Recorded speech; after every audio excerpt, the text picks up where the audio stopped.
नमस्कार. पुणे जिल्ह्यासह पिंपरी चिंचवड शहरामध्ये मुसळधार पाऊस झालेला आपल्याला पाहायला अनेक ठिकाणी दिसून आले. यासह पिंपरी चिंचवड शहरामध्ये अनेक ठिकाणी पूरजन्य परिस्थिती देखील निर्माण झाली होती. काल वाल्हेकरवाडी भागामध्ये देखील मोठ्या प्रमाणात कॉलनीमध्ये पाणी साचलं होतं. याच कॉलनीमधून काही नागरिकांना नगरसेविका पल्लवीताई वाल्हेकर व त्यांच्या सर्व सहकाऱ्यांनी त्यांना बाहेर काढून त्यांना शाळेमध्ये नेऊन ठेवण्यात आलं होतं. तिथं त्यांच्या राहण्याची व्यवस्था करण्यात आली होती. आज त्याच ठिकाणची परिस्थिती आपण बघू शकताय की त्या ठिकाणी पूर्ण परिस्थिती एक चांगल्या प्रकारची हे झालेली आहे. आणि आज देखील ताई या ठिकाणी परिस्थितीचा आढावा घेण्यासाठी स्वतः आलेले आहेत. आपण त्यांच्याकडनं जाणून घेऊ की काल या ठिकाणी नेमकी परिस्थिती कशा प्रकारे होती. ते काय सांगाल, आज देखील तुम्ही या ठिकाणी परिस्थिती काल जी होती त्यासाठी ती बघण्यासाठी आल. आज कालच्यामध्ये आणि आजच्यामध्ये काय बदल या ठिकाणी जाणवतोय? आणि आज बऱ्यापैकी पाणी ओसरलेलं आहे. काल याच ठिकाणी जवळपास 10 ते 12 फुटापर्यंत पाणी होतं. त्याच्यामुळं नागरिकांचं जीव जे होतं ते धोक्यामध्ये आले होते. ते किती नागरिकांना रेस्क्यू करण्यात आला आणि त्यांना त्यांची राहण्याची व्यवस्था कुठं करण्यात आली होती, त्यांच्या राहण्याची खाण्याची व्यवस्था? इथे जवळपास 500 ते 550 लोक इथे राहतात. काल ज्या वेळेला मला समजलं की इथे पाणी भरलं आहे त्यावेळेला मी लगेच प्रत्येकाशी कॉन्टॅक्ट केले. त्यांच्याशी फोनवरनं संवाद साधला की तुम्हाला जर पाण्याच्या पातळीवरती लक्ष द्या, कारण त्यावेळेला पाणी कमी होतं. पण जशी जशी पाण्याची पातळी वाढली तसे मग नागरिकांचे मला कॉल आले. मग मी स्वतः प्रत्यक्षात इथे आले, त्यांच्याशी संवाद साधला आणि त्यांना म्हटलं की बाबा तुम्हाला जर बाहेर पडायचं असेल किंवा आपल्याला जर शिफ्ट करायचं असेल तर सांगा. बट त्यावेळेला ते लोक म्हणाले की नाही ताई, आता सध्या तरी म्हणजे कंट्रोलमध्ये आहे परिस्थिती, आपण जर पाणी वाढलं तर पाहूयात. त्यानंतर आम्ही पुन्हा इथे 4 वाजता आलो. पोलीस प्रशासन पण आलं, आपल्या महानगरपालिकेचे कर्मचारी, फायर ब्रिगेड वगैरे आम्ही सगळेच आलो आणि लोकांना संभाव्य धोका समजावून सांगितलं की बाबा पाण्याची पातळी वाढली तर आपण रिस्क नाही घेऊ शकत. त्यावेळेला मग निर्णय घेतला आणि इथले जे पॅरेलाइज लोक होते किंवा जे अपंग होते त्यांना आम्ही पहिल्यांदा रेस्क्यू केलं आणि त्याच्यात जवळपास आपण 250 ते 300 लोकांना आपण रात्री इथं बाहेर काढले. त्या 9 वाजेपर्यंत आपली ही रेस्क्यू ऑपरेशन चालू होतं. ते बघितलं तर पिंपरी चिंचवड शहरामध्ये अनेक ठिकाणी मुसळधार पाऊस झालेला आहे, पूरजन्य परिस्थिती होती. पण तुमच्या प्रभागामध्ये कोणकोणत्या ठिकाणी अशी परिस्थिती होती ज्या ठिकाणी पाणी साचलं होतं आणि लोकांना इथून काढण्यामध्ये अडचणीचा सामना करावा लागला? त्यासाठी महानगरपालिकेच्या काही अधिकाऱ्यांनी, फायर ब्रिगेडच्या अधिकाऱ्यांनी काही मदत केली किंवा तुमचं वैयक्तिक मनुष्यबळ त्या ठिकाणी कसं काम करत होतं? आपल्या प्रभाग क्रमांक 17मध्ये बघा, आपली ही मोरे हाऊसिंग सोसायटी, इथे तर खूप डेंजर परिस्थिती झाली होती. पुन्हा आपल्या दगडोबा चौकामध्ये देखील अगदी कमरेच्या वरती पाणी साठलं होतं. तिथेही प्रशासनाचे अधिकारी आले होते. त्यांनी खूप चांगल्या प्रकारे सहकार्य केलं. पुन्हा आपण चेंबर साफ करण्याचं काम पण, म्हणजे जे चेंबरवरती कचरा होता तोही वेळोवेळी, म्हणजे अगदी दिवसभर आपले पालिकेचे कर्मचारी ते काम करत होते. म्हणजे अगदी सगळ्यांनीच सहकार्य, आणि आपले जे एकविरा सेवा संघाची जी पूर्ण टीम होती, आपले जे कार्यकर्ते होते, अगदी महिलांपासून ते मुलांपर्यंत सगळे ऑन फील्ड सगळे कामं करत होते. तुम्ही सामाजिक कर्त्या होत्या तेव्हापासून अशा परिस्थितीत काम करता. आज नगरसेवक म्हणून तुम्ही पहिल्यांदा या अधिकाऱ्यांना संपर्क त्या काळात करताना अडचणी निर्माण होत्या, ह्या काळात अधिकारी कशा प्रकारे तुम्हाला सहकार्य करतात, काय अनुभव काय जाणवतो?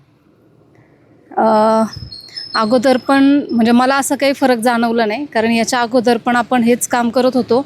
आता उलट लोकांचा विश्वास, म्हणजे लोकांचा जो विश्वास होता तर तो आपण सार्थ ठरवतो आहे, ह्याचा मला पण अभिमान आहे.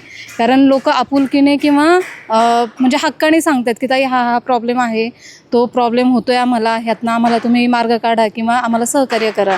आणि याच्यामध्ये नक्कीच आपलं जे पालिकेचे जे कर्मचारी आहेत तर त्यांचंही खूप छान किंवा चांगल्या प्रकारे सहकार्य आहे. कारण ही लोकंसुद्धा अगदी सकाळी ते रात्री 12-1 वाजेपर्यंत ही लोकं पण ऑन फील्ड होती.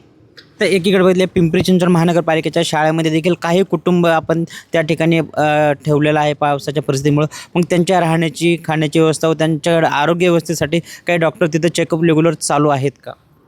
नक्कीच. आपण रात्री तिथं जवळजवळ 200 लोकांना तिथं स्थलांतरित केलं महानगरपालिकेच्या शाळेमध्ये. त्या लोकांना ब्लँकेट, त्यांचं जेवण, खाणं, सकाळचा नाश्ता, पुन्हा आत्ता दुपारचं जेवण देऊनच मी इकडं आलेली आहे ही पूर परिस्थिती पाहायला. आणि त्या लोकांची आत्ता मेडिकल चेकअप पण आपण करून घेतलेले आहे. या सर्व परिस्थितीचा आढावा घेताना चिंचवड विधानसभेचे आमदार शंकरशेठ जगताप यांचा आणि तुमचा संपर्क कसा आहे आणि त्यांचं सहकार्य कसं लाभतं या सर्व काम करत असताना? नक्कीच आपण हे जे सगळं काम करत आहोत तर ते आमदार शंकरभाऊ जगताप यांच्या मार्गदर्शनाखालीच करतो आहे. अगदी तुम्ही काल पाहिलं असेल तर काल स्वतः आमदार पुनवळ्याच्या ज्या ब्रिजच्या तिथे जे ट्रॅफिक जाम होतं किंवा जे तिथेही पाणी अगदी कमरेच्या वरती तिथेही पाणी साठलं होतं, तिथं स्वतः आपले शंकरभाऊ स्वतः उभे राहून तिथले जे ट्रॅफिक होतं किंवा जी पूरजन्य परिस्थिती होती ते त्यांनी स्वतः जाऊन पाहिलेली आहे. त्यांचं पूर्ण पिंपरी चिंचवड शहरामध्ये अगदी बारकाईने लक्ष आहे. त्यांचा सकाळीच फोन झाला की तुमच्या एरियामध्ये जी परिस्थिती आहे तर तिथं तुम्ही स्वतः जाऊन जी पण काही मदत लागत असेल तर ती तुम्ही स्वतः करा. अगदी बारीक गोष्टींवरती पण आपल्या भाऊंचं लक्ष आहे. नाही, अजून पाऊस काही दिवस जोरदार सांगितलेला आहे, काही ठिकाणी येलो अलर्ट आहे, आज देखील पाऊस सुरू आहे. एक नागरिकांना काय आव्हान असेल प्रभागामधील तसेच पिंपरी चिंचवड शहरातील सर्व नागरिकांनी काय आव्हान कराल? मी आपल्या सर्व सुज्ञ नागरिकांना असं आवाहन करेल की आत्ता सध्या पावसाची परिस्थिती आहे, त्यामुळे बऱ्याच ठिकाणचा वीज पुरवठा खंडित झालेला आहे. तर तेवढं सहकार्य करा जोपर्यंत म्हणजे जी आपण बऱ्याच केबल वगैरे फॉल्टी झालेले आहेत तर त्या काम दुरुस्त होईपर्यंत पेशन्स ठेवा. आपले सर्व अधिकारी कर्मचारी सगळे ऑन फील्ड काम करत आहेत, तर ते काम झालं की तुमच्यापर्यंत ती लाईट येईल. पुन्हा आपल्या सगळ्या नागरिकांना असं माझं कळकळीचं आवाहन असेल की जे प्लास्टिक आहे किंवा जो कचरा आहे तो रस्त्यावरती फेकू नका, जेणेकरून आपले चेंबर वगैरे चोकअप होणार नाही आहेत. चेंबर चोकअप झाले की ॲटोमॅटिकली तुमच्या घरामध्ये पाणी येणार आहे.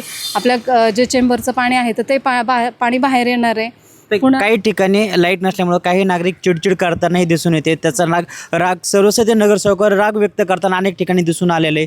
त्या नागरिकांना काय आव्हान असेल? अशा परिस्थितीमध्ये लाईट किती गरजेची व कवच धोकादायक ठरू शकते? आपण सर्वच सुज्ञ नागरिक आहोत, त्याच्यामुळे मला असं वाटतं की आपण सगळ्यांनी ह्या गोष्टीची जाणीव असली पाहिजे की तेही कर्मचारी आहेत किंवा ते पण आपल्यासारखीच सर्वसामान्य माणसं आहेत, ती पण 24 तास ऑन फील्ड काम करत आहेत. त्याच्यामुळे ह्या अशा पावसाच्या परिस्थितीमध्ये थोडेफार आपल्याला पेशन्स ठेवावे लागतील आणि आपली जबाबदारी आहे त्यांना सहकार्य करण्याची. बघितलं असेल या ठिकाणी पिंपरी चिंचवड शहरामध्ये मुसळधार पाऊस होतोय आणि नगरसेवकच नव्हे तर केवळ आमदार शंकर जगताप देखील प्रत्येक नगरसेवकाच्या संपर्कात राहतात. प्रभागामध्ये काय परिस्थिती आहे त्याचा आढावा ते बसून घेत आहेत आणि नगरसेवकांना त्यांनी ऑन फील्ड राहण्याचे सर्वांना आव्हान केलेले आहे. त्याच प्रकारे सर्व नगरसेवक शंकर जगताप यांच्या आव्हानाला प्रतिसाद देऊन रस्त्यावर फील्डवरती आपल्याला पाहायला दिसून येते.